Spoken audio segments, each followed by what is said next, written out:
کہ تم اپنے عقیدوں کے نیزے، آپ کو کہہ رہا ہوں جو سن رہے ہیں، تم اپنے عقیدوں کے نیزے ہر دل میں اتارے جاتے ہو. ہم لوگ محبت والے ہیں،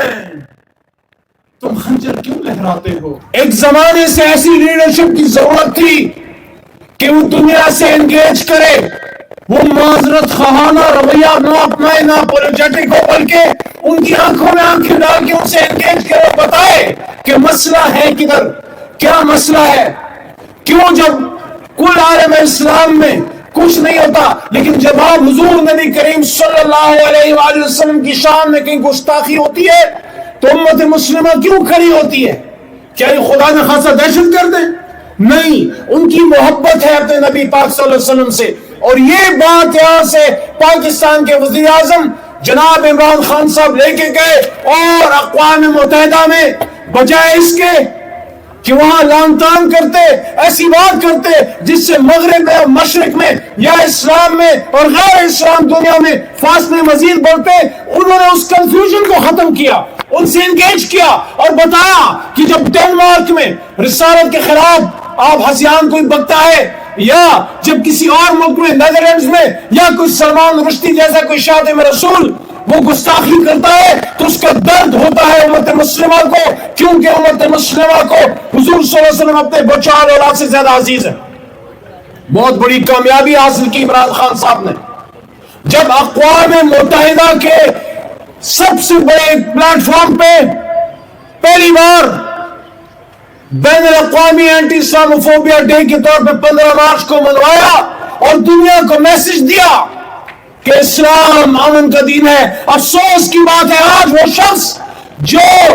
عالم اسلام کی طرف سے حضور صلی اللہ علیہ وآلہ وسلم کے ایک وکیل کے طور پہ کل عالم سے مخاطب ہوا، آج اس کو اسلام کی محبت، حرمت رسول کی حفاظت، عالم اسلام کے تحفظ، اور پاکستان میں 2 بار پوری امت مسلمہ کو افغانستان میں امن لانے کے لیے اکٹھا کیا. اور جب انہوں نے یہ بات کی تھی دوسری عالمی کانفرنس میں، جب امت مسلمہ کو اکٹھا کیا، عمران خان صاحب نے یہاں کہا پارلیمنٹ میں کہ تمام امت مسلمہ کے لیڈران ایک بلاک کی طرح مضبوط ہو اور تبھی ہم کشمیر اور فلسطین کی بات کر سکیں گے. جب انہوں نے اسلامی بلاک کی بات کی، حرمت رسول کی بات کی، ختم نبوت کی بات کی، مدینہ کی ریاست کی بات کی، تو وہاں الارم بیلز رنگ ہوئے کہ نہیں، یہ تو ایک اور ٹیپو سلطان پیدا ہو رہا ہے. تو میرے دوستو، بات لمبی نہیں کرنا چاہتا، اب یہ کہنا چاہتا ہوں انشاءاللہ جو بڑا کام عمران خان کر گئے اس کو ہم انشاءاللہ آگے لے کے جائیں گے. اور جلد ہی ایک بار پھر آپ کا ہمارے اس ملک کے حقیقی وزیر اعظم عمران خان صاحب ایک بار پھر وزیر اعظم پاکستان کے طور پہ اسی عالمی فورم میں جا کے اسلام کا، حرمت کا، رسالت کا اور ہمارے دین کشمیر کا، فلسطین کا مقدمہ لڑنے جائیں گے انشاءاللہ. تم اپنے عقیدوں کے نیزے، آپ کو کہہ رہا ہوں جو سن رہے ہیں، تم اپنے عقیدوں کے نیزے ہر دل میں اتارے جاتے ہو. ہم لوگ محبت والے ہیں،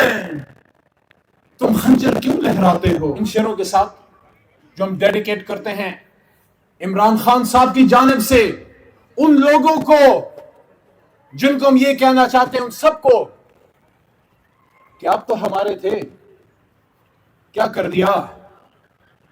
وہ شخص جو امت مسلمہ کا سپاہی تھا اور ہے اور رہے گا، وہ بدن میں گولیاں کھا کے بھی پاکستان زندہ باد کہتا ہے اور یہ کہتا ہے ملک بھی میری ہے اور فوج بھی میری ہے، سلام ہے. اور جیل کی کال کھٹڑی کے اندر سے اس نے مجھے کہا کہ میں اپنا ذاتی انتقام نہیں لوں گا. فتح مکہ ماڈل کی بات کرتا ہے کہ وہ جو سلسلہ رک گیا تھا کہ جب وہ جینین ایشوز جس کا میری دھرتی ماں کو یا امت کو یا انسانیت کو جو سامنا تھا، اس کے حوالے سے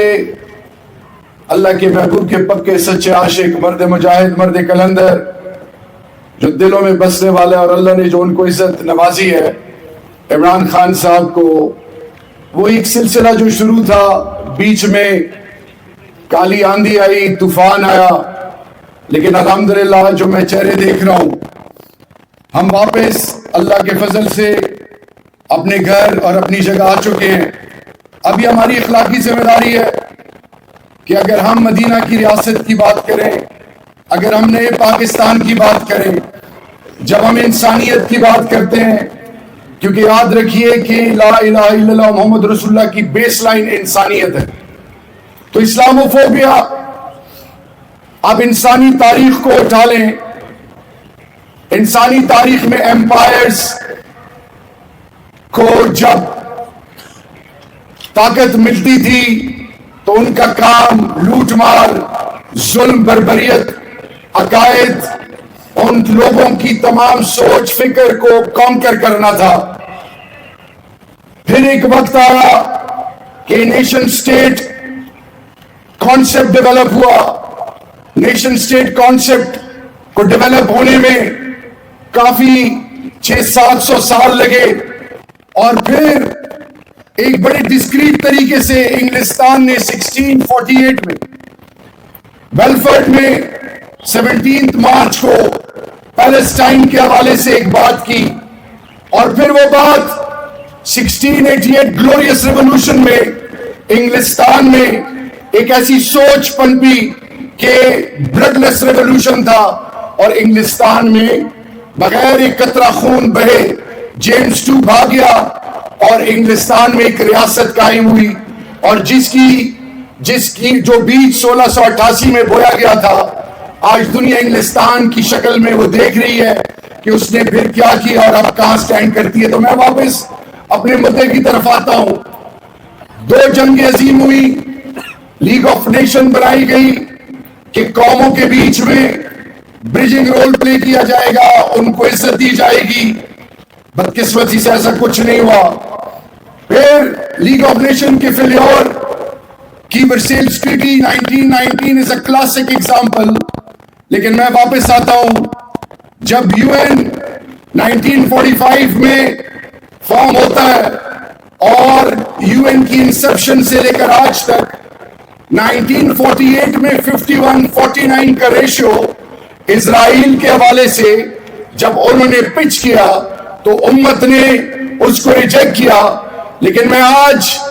آپ کو اور اپنی یوتھ کو اور پاکستانی قوم کو یہ بتانا چاہتا ہوں، ہر سوچ اور ہر فکر کو، کہ وہ کیا وجہ تھی کہ وہ قومیں جو کئی 100 سالوں سے مسلمانوں کو کنٹرول کیے ہوئے بدقسمتی سے، جو دنیا کے نظام کو کنٹرول کر رہے ہیں، ان تک کوئی رسائی نہیں تھی، ان کو کنونس کرنے کی کوئی سوچ تھی یا نہیں تھی، میں اس میں نہیں پڑھنا چاہتا، لیکن لیگ آف نیشن ہو، اس سے پہلے اور پھر U N who,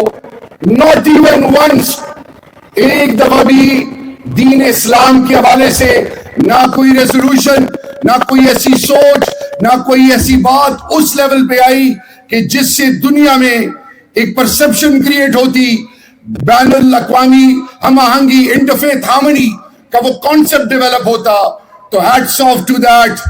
leader of mine, سلام ہے اس ماں کو جنہوں نے ان کی تربیت کی، ایک ایسا آئیڈیا پچ کیا، ایک ایسی سوچ دی اقوام عالم کو۔ کیونکہ میں یہ بات ہمیشہ کرتا رہا ہوں کہ امریکہ گاٹ ٹیلنٹ، یو کے گاٹ ٹیلنٹ، کیا وجہ ہے کہ کیونکہ میں باہر رہا ہوں، وہ لوگ ہماری ہیومنائزیشن ہو، تھرڈ ورلڈ کو جو فنڈ کرنے کے حوالے سے انیشیٹیوز ہوں، تو امریکہ اور یورپ کے لوگ ہر چیز میں فور فرنٹ پہ ہوتے ہیں، اور پھر جب کوئی کسی کی ایسی کوئی کہانی سنتے ہیں جس پر ظلم ہو تو وہ لوگ رونا شروع کر دیتے ہیں۔ تو ان تک ہماری رسائی نہیں تھی۔ پہلی دفعہ لاجیکل پرو ایکٹیو طریقے سے خان صاحب نے ان کو انگیج کیا، اور اس کا رزلٹ کیا ہے الحمدللہ کہ 4 سال ہو گئے ہیں، اور یہ پوری امت کے لیے یہ ایگزامپل ہے۔ تو میں صرف آپ کو اتنا کہنا چاہوں گا کہ اب ہماری اوپر بہت بڑی ذمہ داری ہے،